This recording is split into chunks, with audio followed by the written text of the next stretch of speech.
किसान भाइयों नमस्कार। हमारा राज्य वर्षा की कमी वाला राज्य है। पानी की लगातार कमी बनी रहती है और हमारी खेती भी वर्षा पर आधारित है। सिंचित क्षेत्र बहुत कम है। हमारे पूर्वज भी पानी का संरक्षण करते आए हैं और हमारा भी आज ये फर्ज बनता है कि पानी की कमी को दूर करने के लिए हम वर्षा जल के संरक्षण के लिए कदम उठाएं। वर्षा जल के संरक्षण के लिए आवश्यक है कि हम हमारे खेतों में, हमारे गांव में जो भी वर्षा का पानी आए उसको हम समुचित तरीके से इकट्ठा करें, संरक्षित करें और इस संरक्षित जल को हम समय समय पर काम लेते रहें। वैसे तो किसान भाइयों, हमारे संस्कार, हमारी संस्कृति और हमारा इतिहास जल के संरक्षण का इतिहास रहा है। राजस्थान में पुराने समय के जो कुएं, बावड़ियां, तालाब, टांके बने हुए हैं, वो आज भी इस बात की मिसाल है कि हमारे पूर्वज जल का अच्छी तरह से संरक्षण कर रहे थे और आज भी हम इस जल का संरक्षण करने की आज भी हमें आवश्यकता है। पानी की कमी का जो नतीजा आया है वो उसका कारण भी यही है कि पहले की तरह हम पानी का संरक्षण करना कम कर दिया है। हमारे जो पारंपरिक तौर तरीके थे जल संरक्षण के, उनकी हमने अनदेखी कर दी और उसका परिणाम ये है कि हमें पानी की कमी से जूझना पड़ रहा है।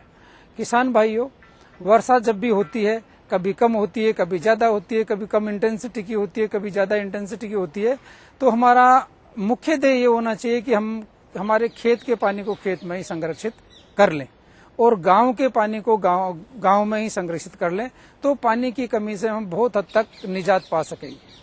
किसान भाइयों, वर्षा जल के संचयन और संरक्षण के लिए आवश्यक है कि हम खेत का पानी खेत में ही रोकने के लिए प्रयास करें। खेत का पानी खेत में ही रोकने के लिए हम कई विधियों का इस्तेमाल कर सकते हैं। हमारे यहाँ वर्षा अक्सर जून के अंतिम सप्ताह से शुरू होती है और जुलाई अगस्त तक रहती है। इन 2-3 महीनों में अगर हम वर्षा के जल को हमारे खेत में इकट्ठा कर लें तो खेत में नमी बनी रहेगी, वर्षा के पानी की मात्रा बनी रहेगी और इकट्ठा पानी हमारे को अलग अलग उपयोग में आ सकेगा। वर्षा के पानी के लिए हमें किसान भाइयों सबसे पहले आवश्यकता है कि हम गर्मी की जुताई खेत में करें। गर्मी की जुताई से क्या होता है कि जमीन में जो हमारा खेत है उसकी मिट्टी पोरस हो जाती है, उसकी परत ढीली होकर टूट जाती है। 9-10 इंच तक जब गर्मी की गहरी जुताई होती है तो वर्षा जब भी आती है तो वर्षा काफी गहराई तक वर्षा का पानी जमीन में इकट्ठा होकर नीचे परकोलेशन तक चला जाता है।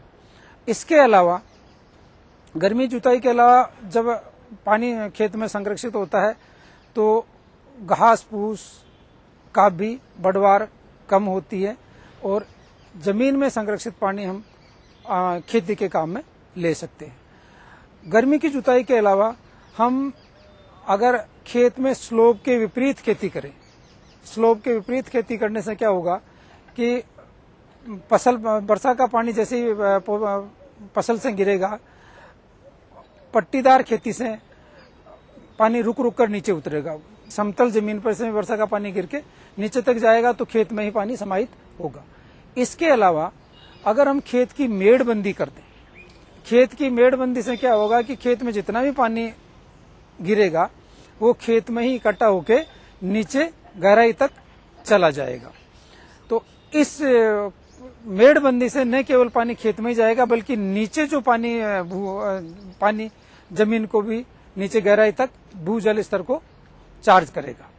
इसके अलावा पट्टीदार खेती जो होती है वो अगर हम स्लोप के विपरीत करें, जैसे अनाजीय खेती कर लें, अनाजीय खेती के साथ साथ दलहनों की खेती कर लें, तो कम गहरी जड़ों वाली फसल और गहरी जड़ों वाली फसल ये पानी को जमीन में रिसाव देके खेत को रिचार्ज करने में काम आएगी। इसके अलावा कंटूर पे हम खाई खोद दें, मेड़बंदी कर दें तो भी खेत में पानी स्लोप के विपरीत ठहर ठहर के नीचे निकलेगा, खेत के बाहर जाएगा और पानी संग्रहित हो जाएगा।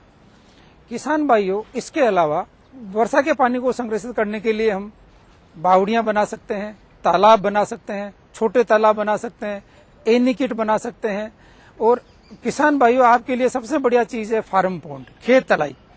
खेत तलाई क्या है कि जहां बरसात अच्छी होती है, पानी मिट्टी थोड़ी सी भारी है, नीचे जमीन थोड़ी पक्की है, पानी रिश्ता कम है, वहां जहां अच्छी वर्षा होती है वहां ये खेत तलाई का कार्यक्रम बड़ा लाभदायक सिद्ध हो सकता है। जैसे ही वर्षा आए, आप खेत का स्लोप के हिसाब से खेत के सबसे निचले हिस्से में ये देख लें कि भाई यहाँ पानी इकट्ठा हो सकता है, तो कैचमेंट को देखते हुए खेत में तालाब का निर्माण, फार्म पॉन्ड का निर्माण, खेत तलाई का निर्माण उसी स्थान पे करें। वहां जब पानी आएगा, वर्षा का पानी आएगा, तो वर्षा का पानी बहकर आएगा तो रन ऑफ भी कम होगा। खेत की मिट्टी, खेत के जो पोषक तत्व हैं वो हमारे वहीं के वहीं रहेंगे, खेत के बाहर नहीं जाएंगे। तो वर्षा का जो वर्षा जल का संरक्षण है फार्म पॉन्ड में, खेत तलाई में हो जाएगा। और इस संग्रहित पानी को हम हमारी फसल के लिए, चाहे खरीफ की फसल हो, चाहे रबी की फसल हो, चाहे इकट्ठे पानी को हम जानवरों के लिए या हमारे घरेलू काम के लिए इस पानी को हम काम में ले सकते हैं। किसान भाइयों, खेत तलाई के अलावा आजकल जो नहरी क्षेत्र है, नहरी क्षेत्र में भी नहरें 12 महीने चलती है। कई बार पानी की कमी आ जाती है। खरीफ में पानी अच्छा आता है, लेकिन रबी में पानी नहरों में कम होना शुरू हो जाता है। अगर नहरी जल को संरक्षित करने के लिए हम खेतों में डिग्गियों का निर्माण कर लें, डिग्गियों का निर्माण करने से नहरी जल को हम डिग्गी में इकट्ठा कर लेते हैं और बाद में एकत्रित जल को हम फव्वारे से, ड्रिप से सिंचाई के काम में लेकर इस्तेमाल कर सकते हैं।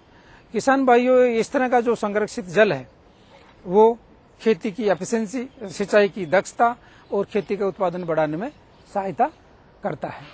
हमारे पूर्वज पहले से वर्षों से जल संरक्षण पर विशेष ध्यान दिया है उन्होंने। चाहे पुराने तालाब हो, चाहे पुराने कुएं हो, चाहे पुरानी बावड़ियां हो, उनमें जब पानी इकट्ठा होता था तो ऐसे एकत्रित पानी से न केवल काश्तकारों का, न केवल गांव का जो जल स्तर है वो रिचार्ज होता था, लेकिन जो निचला हिस्सा होता था, तो डाउन स्ट्रीम वाले क्षेत्र होते थे, कुएं होते थे, उनमें वो कुएं, वो क्षेत्र, उनमें जल स्तर बढ़ जाता था और ऐसे कुओं में पानी की कमी नहीं आती थी और पैदावार लगातार बनी रहती थी। आज हम जो पानी की समस्या से जूझ रहे हैं उसका कारण भी यही है। हम जमीन में से पाइपों के द्वारा पानी लगातार निकाले जा रहे हैं। भूगर्भिक जल को, भूजल का हम लगातार दोहन कर रहे हैं, लेकिन पाइपों से हम पानी तो लगातार निकाले जा रहे हैं, लेकिन खेतों में, किसी भी खेत में हम जितने पाइप पानी को बाहर निकालने के लिए इस्तेमाल करते हैं, उसका आधे भी पाइप हम खेतों में पानी डालने के लिए इस्तेमाल नहीं करते हैं। कारण यही रहा, इसका परिणाम यही रहा कि वर्षों तक हमारे पूर्वजों ने जो जल का संरक्षण किया था, जो जल का संचयन किया था भूगर्भिक जल के रूप में, उसका हम लगातार दोहन करते रहे। कुएं बनाए, पाइप लगाए, ट्यूबवेल खोदे और इस लगातार प्रक्रियाओं से, इस लगातार जल के दोहन से हमारा जल स्तर, हमारा भूजल स्तर निरंतर नीचे जाता रहा और हमें पानी की कमी का एहसास होता रहा। लेकिन अभी भी हमें सजग होने की आवश्यकता है, चेतने की आवश्यकता है और इस जल का जो काफी बहुमूल्य संसाधन है, खेती का एक महत्वपूर्ण आदान है, इसको लगातार लंबे समय तक उपयोग करने के लिए, भावी पीढ़ी के लिए इसको संरक्षित रखने के लिए हमें आवश्यकता है कि हम जल का संरक्षण करें। और हमारे पास में जल के लिए और कोई दूसरा स्रोत नहीं है। हमारे पास 2 ही प्रमुख स्रोत होते हैं, या तो वर्षा का जल या भूगर्भिक जल। भूजल वैसे ही सीमित होता है, भूजल भी वर्षा के माध्यम से हमारे को प्राप्त होता है। तो जल का जो साइकिल है, जल का जो जल चक्र है, उस जल चक्र को ध्यान में रखते हुए हमें वर्षा का पानी जहां भी गिरे एक एक बूंद को बचाएं, एक एक बूंद को खेत में संग्रहित करें, गांव में संग्रहित करें। मैं आपको उदाहरण दूंगा कि अगर 1 हेक्टेयर 4 बीघा जमीन में पानी, बरसात का पानी गिरता है, बरसात आती है, तो अगर उसमें अगर हमारा 1 इंच पानी भी हम रोक लें तो वो लगभग 1 सिंचाई का काम कर जाता है। पानी की कमी जो राज्य में बनी हुई है, उसके लिए हमें वर्षा जल का संचयन ही एकमात्र समाधान नजर आता है।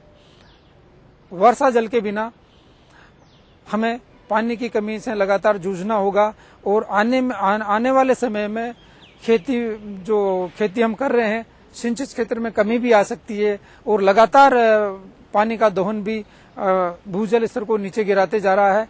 तो यहाँ हमें कहीं न कहीं आकर रुकना होगा और प्राकृतिक जो संसाधन है, वर्षा के रूप में जो जल हमें मिल रहा है, उसको हमें इसका लगातार संरक्षित करके हमारे लिए ही नहीं, हमारी खेती के लिए नहीं, हमें इसको भावी पीढ़ी के लिए भी धरोहर के समान भावी पीढ़ी को देना होगा। जब जाके हम ये इस संसाधन का अच्छा उपयोग कर पाएंगे और भावी पीढ़ी के लिए हम एक अच्छा उपाय छोड़कर जाएंगे।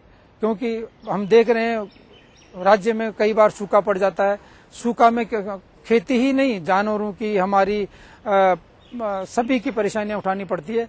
ऐसे में हमें आवश्यकता है कि जल संरक्षण को विभिन्न प्रक्रियाओं से, विभिन्न माध्यमों से, विभिन्न तरीकों से, चाहे सरकारी कार्यक्रम हो, चाहे अपने निजी कार्यक्रम हो, हमें जल संरक्षण को अति आवश्यकता महत्व देते हुए जल का संरक्षण करना चाहिए।